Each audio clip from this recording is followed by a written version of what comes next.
Welcome back. I want to read the last 3 or 4 paragraphs of the first chapter of Enlightenment Now. Dare to understand, and then talk about it a little bit, because I think we've gotten off to a good start.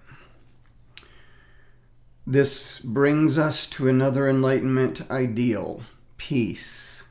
War was so common in history that it was natural to see it as a permanent part of the human condition and to think peace would come only in a messianic age. But now, war was no longer thought of as a divine punishment to be endured and deplored, or a glorious contest to be won and celebrated, but a practical problem to be mitigated and someday solved. In Perpetual Peace, Kant laid out measures that would discourage leaders from dragging their countries into war.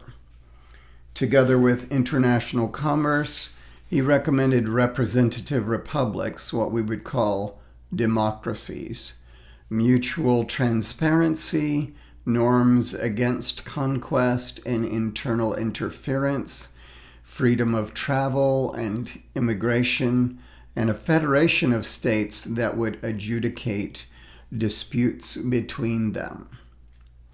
For all the prescience of the founders, framers, and philosophies, this is not a book of enlightenolatry. The Enlightenment thinkers were men and women of their age in the 18th century. Some were racists, sexists, anti-Semites, slaveholders, or dualists. Some of the questions they worried about are almost incomprehensible to us. And they came up with plenty of daffy ideas together with the brilliant ones. More to the point, they were born too soon to appreciate some of the keystones of our modern understanding of reality. They, of all people, would have been the first to concede this. If you extol reason, then what matters is the integrity of the thoughts, not the personalities of the thinkers. And if you're committed to progress, you can't very well claim to have it all figured out.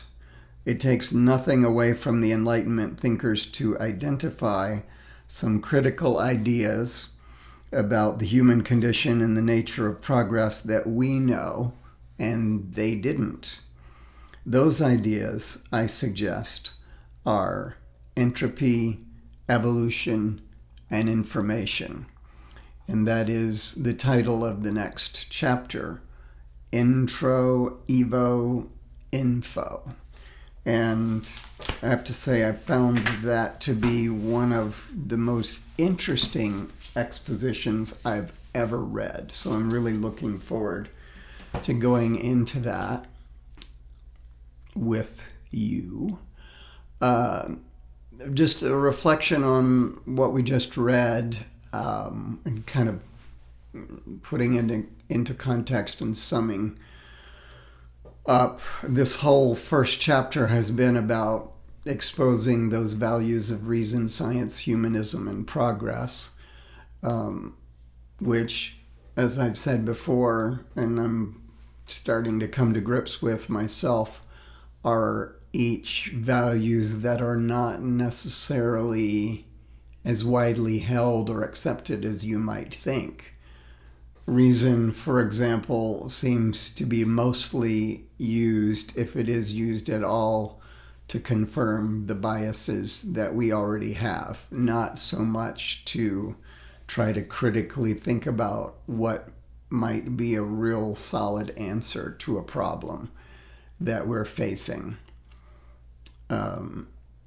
Humanism seems to be an answer to the problem that we want to have values. We know that we need to live by some sort of values, but that whole arena of what's right and what's wrong right now seems to be a huge morass of all kinds of explorations and crazy thinking that is not necessarily landing anywhere right now. I think everybody's grappling with this question of right and wrong. Science is another quest that has produced incredible gains that we are the beneficiary of, and still there's a great bit of pushback against science for some reason, for a whole lot of reasons, but science itself is not a process that makes moral claims. It's a system for gaining information and knowledge and understanding about the way the world works. So we could take it for what it is and see if there are ways that it can produce better results than what we've gotten so far.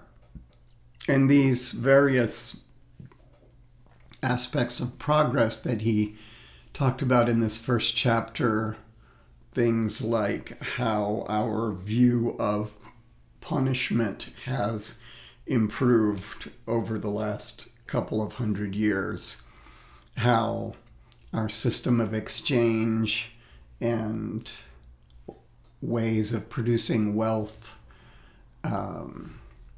have really improved, dramatic improvement in the quality of life. That's all information that's quite heartening to me, but we're going to see in the data that comes up in the next several chapters that all of these numbers that measure progress are practically startling, is what I have noticed since I began to look at this book. So thank you again for visiting, and I'll keep going. I just wanted to put out another episode here today, and I will be back.